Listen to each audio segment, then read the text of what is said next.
എനിക്ക് പറ്റില്ല.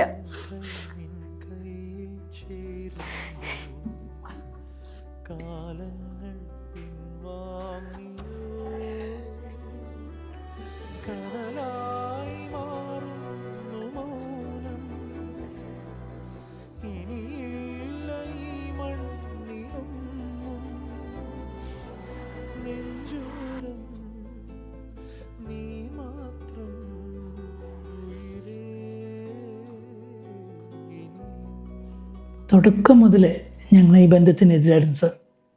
അവനില്ലാതെ അവർക്ക് ജീവിക്കാൻ കഴിയില്ലെന്ന് പറഞ്ഞു സർ. അതുകൊണ്ടാണ് ഞങ്ങൾ ഈ കല്യാണത്തിന് സമ്മതിച്ചത്. ഇപ്പൊ അവളുടെ അവസ്ഥ കാണാൻ വയ്യ സർ. മോളെ, ഇതൊന്നും ശരിയാവില്ല.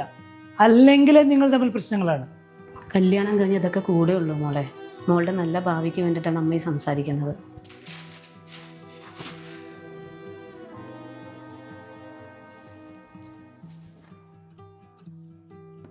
അച്ഛൻ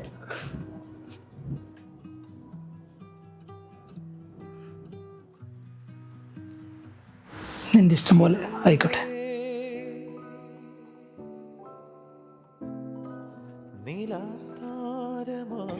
വൈകാണെങ്കിൽ ഇൻഫോം ചെയ്യാൻ അറിയില്ലേ? പതുക്കെ പറയേ. എന്റെ ഫോൺ സ്വിച്ച് ഓഫ് ആയതാണ്. ഫോൺ സ്വിച്ച് ഓഫ് ആവണേന് മുന്നേ വിളിക്കണമായിരുന്നു.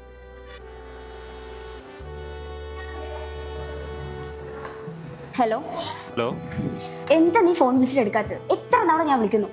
ഞാനൊരു മീറ്റിങ്ങിന് കയറാൻ നിൽക്കുക. നിനക്ക് മാത്രം മീറ്റിംഗ് തിരക്ക്. ഇനി നീ എന്നെ വിളിക്കണ്ട. ഹലോ, മതി, ഇന്നത്തോടെ എല്ലാം അവസാനിപ്പിക്കാം. നിനക്ക് നിന്റെ വഴി, എനിക്ക്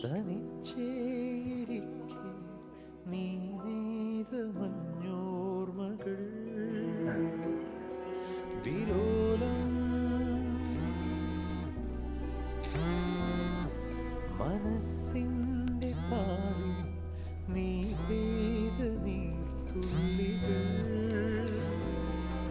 വരും ജന്മമെൻ പാതിമേയായി മാറിയിടണം.